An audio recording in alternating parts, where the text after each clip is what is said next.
Good morning, everybody. Wisconsin's 7th Congressional District Representative Tom Tiffany is our very special guest today, Thursday, September 21st, 2023. For DrydenWire.com, I'm Ben Dryden, and you're watching DrydenWire Live, presented by Americans for Prosperity Wisconsin. AFP Wisconsin works to reignite the American dream and break down government barriers that hold us back from our full potential. Learn more at americansforprosperity.org and join AFP to fight for more freedom for all Wisconsinites. As a reminder, Congressman Tiffany joins us on the second Thursday of each month to discuss all things going on in the 7th CD and, of course, in Washington, D.C. We had to move it back from last week, so this is the third Thursday. We had a scheduling conflict last week, so apologies for that. People were looking for the show last week. As a reminder, you can also watch a previous chats with Congressman Tiffany on our website at DrydenWire.com, right here on our Facebook page, or just go to our YouTube channel at youtube.com/DrydenWire. As always, if you have a question for the Congressman, please let us know in the comments. We'll do our best to get to those throughout this morning's live show. Congressman, good morning. Welcome back. Yeah, good morning, and apologies for the snafu last week. Just so your listeners know, that was on us, not you, and our apologies for that. But we are very happy to be with you on the third Thursday. I know. It feels a little different. And the best part is, we're going to see you not in a month from now. We'll see you in 3 weeks from now, back when we go on. And who knows, maybe you won't even, maybe you'll be at home at that point. Gosh, I hope so. Yeah. So as always, I like to kind of write down a few things that I would like to discuss. However, you can talk about whatever you want to talk about. The three things that I did write down. Hold on, let me find them. Creepers. I don't remember where it went now. It is, the ACRE Act. You had sent a press release about the ACRE Act. I think that's what the last time you were on. In last month, you were outside of Yosemite Park. I think that was about this, maybe. Yeah. So I'd like to talk about that. Then, of course, President Biden's impeachment inquiry, and then the federal government funding right now. Is there a looming shutdown? So those are three things I wrote down that I'd like to talk about. But what do you want to talk about? Where do you want to start? Gosh, we're going to start with what you want to start with. I think that ACRE Act is a great place to begin. So a bill that I authored that we put through the Natural Resources Committee and now has passed the full House, and hopefully it'll pass the Senate, get signed into law. But all it is, so here's the problem. The U.S. Forest Service has not been accurately counting acres that they've treated. And so we have this wildfire problem, especially in the West. And part of what you want to know is how many acres have been treated. So, to kind of know what acres are under threat here. And so they've been underestimating it by about 21%. And actually, NBC National News did a story on this, and they actually did the research on it, showing that these acres were not being counted accurately. So, ACRE Act was to accurately count the acres that have been treated by the U.S. Forest Service, and because we got to get control of this whole wildfire problem. When I was with you from Yosemite a month ago, that's what we were doing. We were having a hearing in Natural Resources out there, and it was striking the amount of acres out there in Yosemite that have been burned out over the last number of years. And plus 20% of the sequoias, as we talked about, 20% of the sequoias had been burned up over the last couple of years because of these intense wildfires. There's no reason for it. If we have proper management of our forests, that will not happen. Now, there's going to be fire occasionally. We understand that and all the rest. But there's no need to have these massive wildfires like we've had. And because it affects everybody in the country, including right here in Wisconsin, with all the smoke that we get, it seems like every year. Yeah, it said here, so the headline, when the U.S. House passes Representative Tom Tiffany's ACRE Act with strong bipartisan support. So strong, does that mean like 3 Democrats? So was this really one of those, everyone was pretty much behind this one, right? Yeah. There's actually only 5 people total that voted against it. Oh wow, that is a strong bipartisan. Yeah, this was truly bipartisan. Almost everybody was on board. So the next step in this is, I believe you said it goes down to is it the Senate? Yeah, it should go to the Senate, and hopefully they'll pass it and send it to the president, and I hope that he will sign it. It's an accountability measure. It's one of the things that I've always focused on while being an elected representative. You need accountability from the executive branch and from the agencies of the federal state and federal government. And that's what this does, is provide more accountability for the American people. Okay. Which one? So again, the other ones that I wrote down was President Biden impeachment inquiry. I just want to talk about that, of course, and actually kind of walk through that process. The people who don't understand. So how does this start? Where is it now? Where it goes next? What is the likelihood? Kind of walk through, and then also the funding for the federal government. Which one do you want to talk about? Yeah. Why don't we talk about the funding for the federal government, because that's going on right now. Yeah. And so we have to pass either the appropriations bills to make up the budget by September 30th, because September 30th is the end of the fiscal year. So we have to pass the appropriations bills, or you pass something like a continuing resolution or an omnibus spending bill. We would rather not do the latter two. We'd rather do the appropriations bills. So we're a little bit behind on the appropriations bills, which, by the way, I think is kind of on us, especially our leadership in the House of Representatives. We should have been pushing these through a little bit quicker. And but be that as it may, some of those are moving now. And I think what may happen, though, is we will pass a bill that funds the federal government for a month. But in order for me to vote for that, Ben, we have to have significant policy wins in the bill. And to me, the policy win is H.R. 2, the Secure the Border bill, which I helped write. I mean, all you got to do, if you follow the news, first of all, if you follow the news and you're not getting news about illegal immigration and the border, then you're not getting the most important news in the United States of America, because the stories are unbelievable at this point. Eagle Pass, Texas, they are just walking into our country. There's no one checking them. There you go. I was going to bring it up this morning to you that I saw a headline in Daily Mail. Governor Abbott deploys National Guard to reinstall razor wire at Eagles Pass, that'd be Texas, after Biden officials cut it, sparking flood of 14,000 immigrants in 10 days. And I was going to ask you, I thought we fixed this on the board. Really? It's still a problem, huh? Nobody's actually done anything about it? It just seems like this is one of those, I almost feel like because we talk about it all the time and people see it all the time, you just kind of become numb to it. But this is still a huge deal. And we could get down a whole rabbit hole about the southern border, but that still is a legitimate topic. Yeah, no doubt about it. So I think it's the biggest issue before the American people at this point.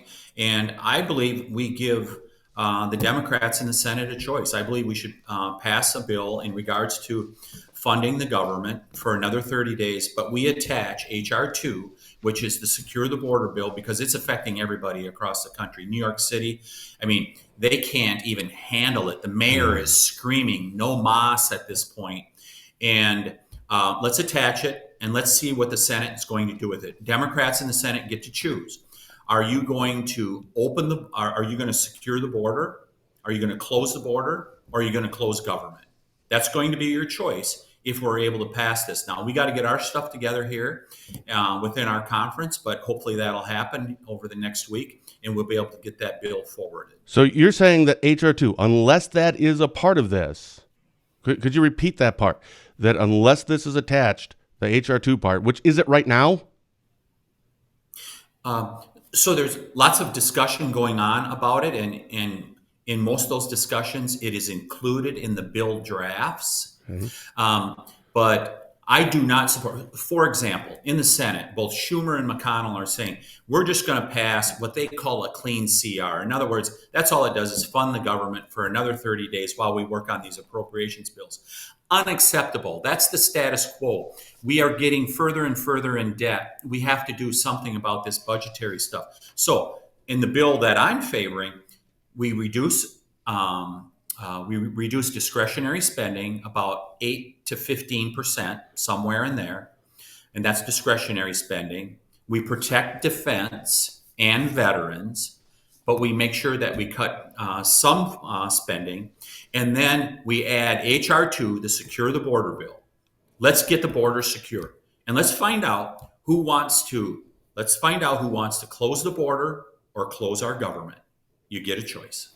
Well, if H.R. 2 does get attached and it does get all passed and it does go to the Senate, I mean, that's not going to... What happens then? Can they remove something and send it back? I mean, just kind of explain that to the average person like myself who doesn't really follow all this stuff. So if in detail, we don't know exactly how all this stuff works. Could they then send it back and say, we'll sign it, but you got to take this, this, and this out? Sure. That would be the next step. The Senate would decide whether they want to pass the bill or if they're going to send it back to us in a different form. But that's where they get the choice. Senator Schumer gets the choice. Are you going to leave H.R. 2 in that bill? Are you going to secure the border? Are you going to get relief for New York City, where thousands of illegal immigrants continue to pour into their city, overrunning their schools, their hospitals? Hotels are filling up with illegal immigrants. First-rate hotels that people used to be able to use to come to New York City, they're full of illegal immigrants at this point. Senator Schumer and other Democrats get to choose. What are you going to do? So I'm hoping we can get our act together as Republicans in the House, get a bill like that passed, and send it over to the Senate, and then they get to decide. Are you gonna close the border? Or are you going to close down government? That's your choice. That's your choice. Sarah Max says, I have friends down working on the border in Texas right now, and they're saying it's the most outrageous, blatant human trafficking situation they've ever seen. You've been down there in the past. You've had a lot of discussions with a lot of people, including sheriffs down in that area. Would you agree with that? Yeah, so I haven't been there for a couple months now, but everything I'm hearing from very good intelligence, people that are down there regularly, they say it is absolutely out of control. It is, as bad as it was a year or two ago, it is complete chaos. There's a trainload of illegal immigrants coming from Central America right now that if you look online, you can find the pictures. A trainloads of immigrants coming to America. Todd Bensman, one of the leading reporters in regards to immigration issues, just put out a report in the last 24 hours.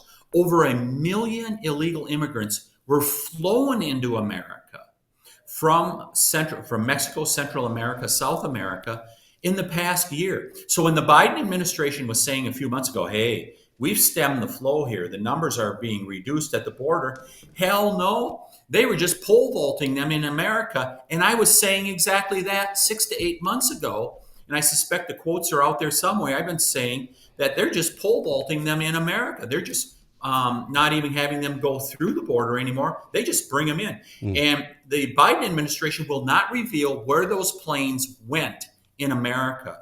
My God, you have a government that won't even give full transparency to the American people. So Sarah is correct. And what you have, and I've said this many times, the largest human trafficking operation in the history of the world is going on right now. And your United States government is complicit in it. How do you think the likelihood? There's like 3 scenarios here for the September 30th, 9 days at midnight, September 30th, for a decision, or maybe something happens before that. But the deadline is midnight, September 30th. How do you think this is going to end? What's the likelihood? Well, yeah, so lots of disagreement in our conference. There is a lot of that, and no kidding.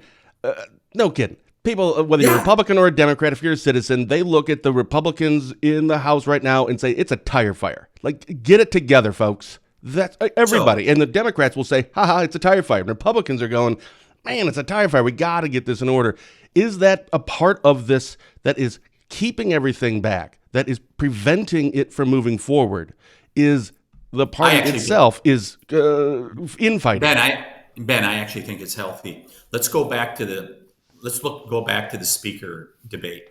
Yeah. It took us 4 days and 15 votes to get a speaker. What ended up coming out of that? When people really began to realize, I believe both Democrats and Republicans, what we were doing, we were trying to get so that there was just single issue bills, so that you don't have these Christmas tree bills, that there'd be at least 72 hours to be able to review a bill, and that the House be much more open and transparent as far as what's going on. Remember, previously under Nancy Pelosi's leadership, you'd have a bill that was like $2 trillion would go straight from her office, not through committee, to the floor, and you get to vote up or down. And you would not be able to offer any amendments on the floor. So we open up the process. So That I believe that was healthy. Now, was it pretty? No, but it was never meant to be pretty. From the founding of this country, you have people with strong opinions, and they're going to have disagreements. I look back at my 10 years in the legislature. Same thing happens. So I think what happens is, as you get to deadlines, people get their minds focused, and so you've got the great story that's out there that, boy, they're running up against a deadline, and boy, we should all be excited about it. Yeah, sure, it's a big deal. But I think deadlines cause people to focus their minds, and I'm hopeful that'll be the situation. That's a good point.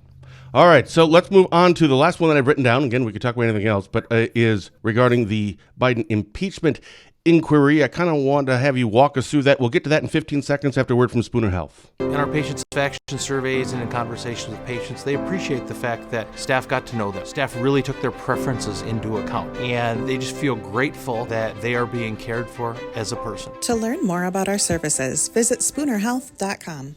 All right, so I have this Hey, info. when did you start running messages like that in the middle of the program? Yeah, buddy. I really was supposed to be doing it a lot of the times during our shows, and I just keep forgetting. So That's awesome. yeah, pretty cool. Yeah, we're pretty. That's awesome. Nothing but the best here at DrydenWire. Yeah. So I have this info chart here. I didn't get time to put it up for the screen, but it says the impeachment process, and there's 8 steps that they had listed. I'm sure there's maybe you could argue more or maybe less, but the first one was step 1: the impeachment inquiry gives House committees increased power to subpoena information from the government. So that's already happened. I do want to ask though, that was Speaker McCarthy who launched this, right? Out of curiosity, is it the Speaker is the only one that can do this?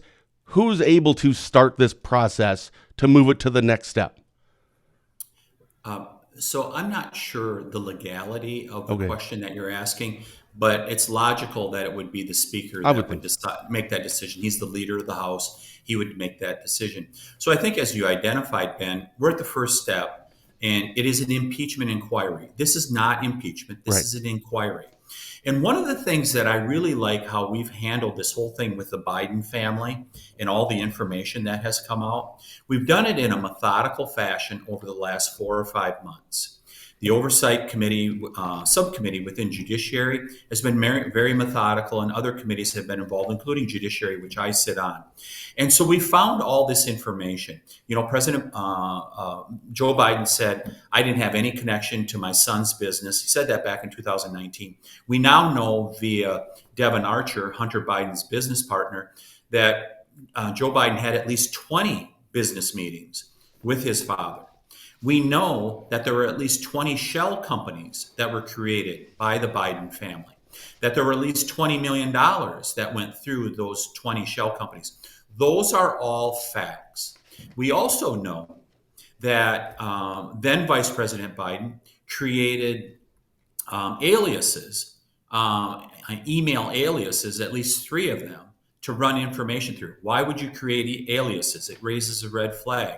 You have over 180 bank transactions from foreign countries to the Biden family's checking accounts that we just mentioned earlier. And they were flagged by the banks. They were questionable transactions coming from foreign companies. So, and there's a lot more to it. But when you add all those things up, Speaker McCarthy finally said, you know what, we got to move this to the inquiry phase. Because what we've been doing is getting information that we can. The inquiry phase gives us additional legal authorities to be able to get information that of what has been going on. And I think you're going to see a lot more information that is going to come out over time. So we're at that inquiry phase. I look forward to it. And I like the methodical process because especially when you look at the second impeachment of President Trump. I mean, that was just a snap impeachment. It was ready, fire, aim. They didn't even say, you know, here's the reason that we're going to do it. We're going to have an impeachment, and then we're going to find the reason to do it. And I think that really impeaches and debases, it really debases the impeachment process. This really should be a serious process. Everyone is innocent until they're proven guilty. And that's how I treat it. I think we need to be very thoughtful about this, and the inquiry is the next phase to be able to find out more information. We see there's smoke. Is there fire? So you were in support of this, is what I'm gathering. Yeah, I I think we were at the point where we should move on to the inquiry Sure. phase. I mean, look at this stuff. We know that President Biden did not tell the truth about communicating with his son about his business dealings. Devin Archer told us that. It's been independently corroborated. There were 20 shell companies created. Why would you create 20 fake companies? And there's $20 million that has flowed to the Biden family from foreign interests. We know all of those things are true. And so I just think that we needed to elevate it to that level at this point. Well, speaking of and all in the interest of transparency. right. This is ultimately about the American people. The American people should have full transparency. Well, why you had said why would you fake or create have fake companies? Obviously, that's the different world that I'm in. But we have people that watch our shows, that comment on shows, that they create fake profile pages, and it's like, yeah, that's not who you really are. So why do they do that? I don't know. I'm a big fan of transparency. Just be you, man. Right? That's cool. So yeah, the second step in this impeachment process, according to this infographic thing, they can hold public hearings and ask for bank and personal records and call witnesses, including Joe and Hunter Biden, which you've already kind of discussed. The third is the House Judiciary Committee, which you sit on, considers evidence and prepares articles of impeachment, assuming that it goes to that. Then leading to the fourth, if a majority of the Judiciary Committee votes to adopt the articles, they are then sent to the full House. So how many people sit on the House Judiciary Committee? I don't know the exact number. It's approximately 40. Oh, wow. That's a lot more than I thought. I really thought it was like, I don't know, 7, 8, 10 people or something. Oh, wow. These committees are big. Okay. And then, so the House Committee considers evidence if a majority, is that just the, 51%? And is this made up of half Republicans, half Democrat? How does that work? No, I think the split right now is like 24-16 or 23-17, okay. Republican versus Democrat. Okay. So I think that's approximately the count at this point. Okay, and then it goes to the step 5, this is the last part here regarding the House. And step 5 then would be the House debates the articles and then votes by a simple majority. If approved, the president is, and it puts in quotations, impeached. And doesn't the Supreme Court Chief Justice preside in the Senate? Yes. In that final? Yep. So that's in the Senate. Yeah. So in step 6, a trial is then held on the floor of the Senate. Okay. Step 7, the Chief Justice of the Supreme Court presides over the trial. Step 8, which is the last one, the Constitution requires a 2/3 vote of the Senate, so 67 votes, to convict the president and remove. That's where we are. But so right now we're like in the still in the investigation stage, right? Looking into more, trying to gather more information. How long do you think this is going to take? Are we talking a few days, a few weeks, or a few months? Oh, I would think this is going to take a couple months to do this. I mean, first of all, we want to be really thorough and corroborate the information. Anybody that questions the information that our committees have been putting out, I urge you to go look at the corroboration that's out there. I mean, think about Gary Shapley, the IRS whistleblower who came forward. He was so frustrated because they were following this trail of money for the Biden family, and the Department of Justice stopped him. And that's not our words.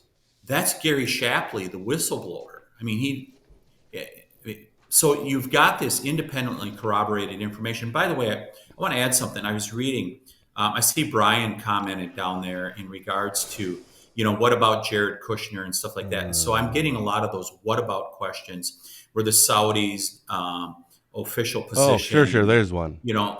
Yeah. Are you as concerned with the $2 billion Jared Kushner received from the Saudis? And so full transparency. I want the information. And you know what? I would just say this, Brian. The Department of Justice can initiate an investigation anytime that they want to in regards to Mr. Kushner, if they want to. Go ahead and start the investigation. And if there's smoke, then let's find out what the fire is. Yeah. I believe in full transparency on this stuff. And if there's illegal actions going on, regardless of who they are, let's find out what they are. Now, at this point, we've got an inquiry before us in regards to the Biden family. I'm going to do my job in regards to that. We're going to let the chips fall where they may. And I believe people are innocent until they're proven guilty. What do you say to people who look at this and they see Donald Trump facing charges and indictments, etc., that this is a Republican pushback on that to take this, kind of a distraction for what's going on with Trump, or maybe it's, well, fine, if you're going to go after a Republican, then we're going to go after someone else. What do you say to those people? Because I've seen that a lot, right? Oh, whatever, they're just going after the president because, DOJ is going after the former president. What do you tell people when they say that? Yeah, some people will view it as just a tit for tat, and I understand that. You see that on these political games played in Washington, D.C. all the time.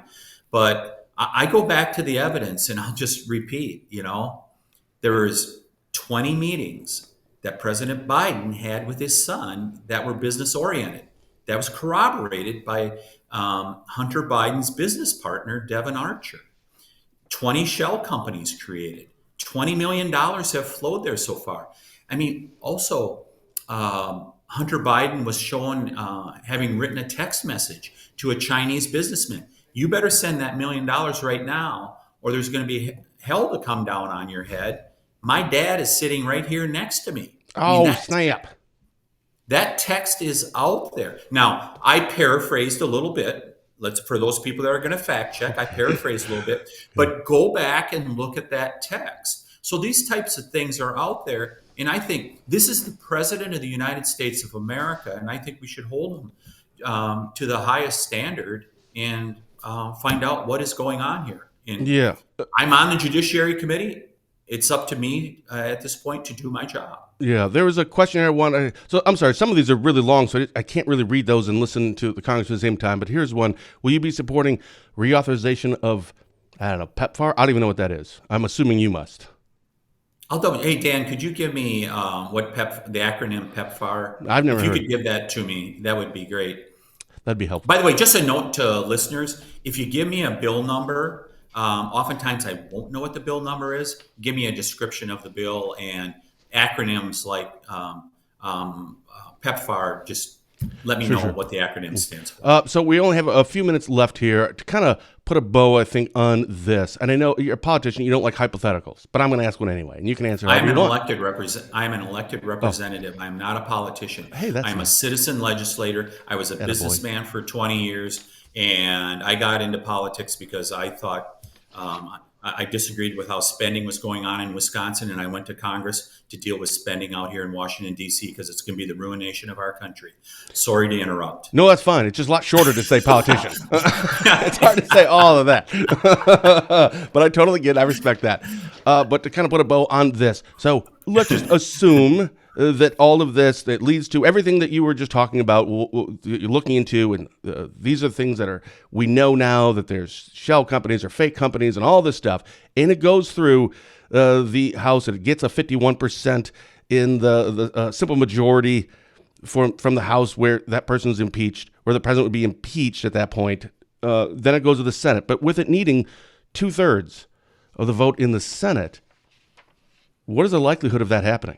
Assuming there's no more information that comes out other than what you guys are looking at now and you're seeing right now, and all that is factual, is this going to go anywhere?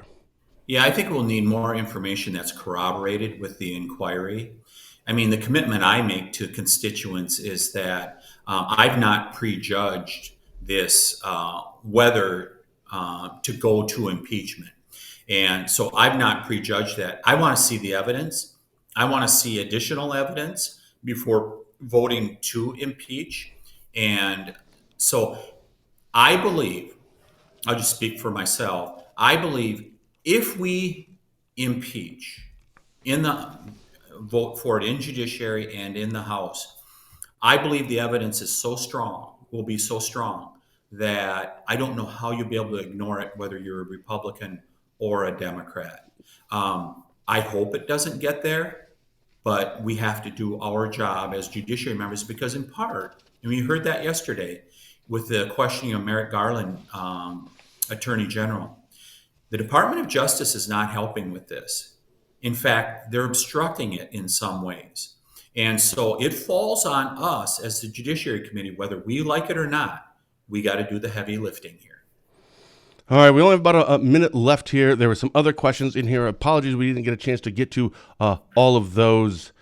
Some of them I just didn't get time to read. If you see any in there that jumps out at you that you want to address, let me know. Here's what Brian did. Another follow-up. Brian's really firing the questions off today. Why are you supporting the impeachment of our new Supreme Court justice before she has even decided a single case? That's a state Supreme Court. Oh, sure. Protasiewicz, right? Yeah, and that's not in my bailiwick. I'm in the federal government. I'm not in state government. Oh, all right, cool. Yeah, thank you so much. Oh, Sarah, I really didn't. But thank you. All right, what do you have coming up this week? So what do you have today? So you're in D.C. Well, if you have a tie on, you must be in D.C. Yes. So out in D.C., and we'll be voting today, I believe, on the Department of Defense authorization. And by the way, for those people that are concerned about this woke military that thinks it's more important to address people by proper pronouns rather than having the best fighting machine that the world knows, we're going to pull out a lot of that woke stuff in our Department of Defense appropriation process. But I'm hopeful today that we're going to be able to vote on that and send that over to the Senate. And then we're working on the bill to continue to fund the government after September 30th. And I sure hope that we have H.R. 2 in there to be able to secure the border. And let's have a vote. All Republicans and Democrats. Do you want to shut down the border, or you want to shut down the government? Which one are you going to do? You got to pick one, right? Pick one. All right, and who knows? In 3 weeks, when you come back on, you could be at home. If this doesn't go through, real quick, if this, you said hopefully like a 30-day thing, if they pass it, but let's say worst case scenario, nothing really happens, or it's just all shut down. Can you go to work, or do you just have to stay home? Can you talk to anybody? How does that work? Yeah, I think we're allowed to continue to work. I believe that's the case. I don't know the ins and outs of it. I've never been through a shutdown. Sure. First of all, hopefully we will not end there. Yeah. That's not our goal here or whatever. But, I would say Social Security, Medicare, Medicaid, veterans pay, veterans benefits. It is my understanding those all continue to be paid. I just talked to someone in regards to the National Park Service. The national parks can stay open. So this whole thing that the government is completely shut down, that's not accurate. Many of those things still continue. Oh, that's not a fun storyline. Headlines. Come on. That's boring. Awesome. Congressman, thank you so very much, as always, for coming on and talking to us again live, right? So I love the fact you come on and you're transparent and you're open. You get to answer any questions. Thank you so much. Ben, always good to join you. Special thank you to our guest today, Wisconsin's 7th Congressional District Representative Tom Tiffany, for taking the time to come on for a chat. I'll see you right back here on Tuesday when Barron County Sheriff Chris Fitzgerald and I will be back for our weekly Positive Tuesday with Ben and Fitzy show. So until then, for DrydenWire.com, I'm Ben Dryden saying thank you for watching. Thank you, everyone, for your comments. Have a blessed day.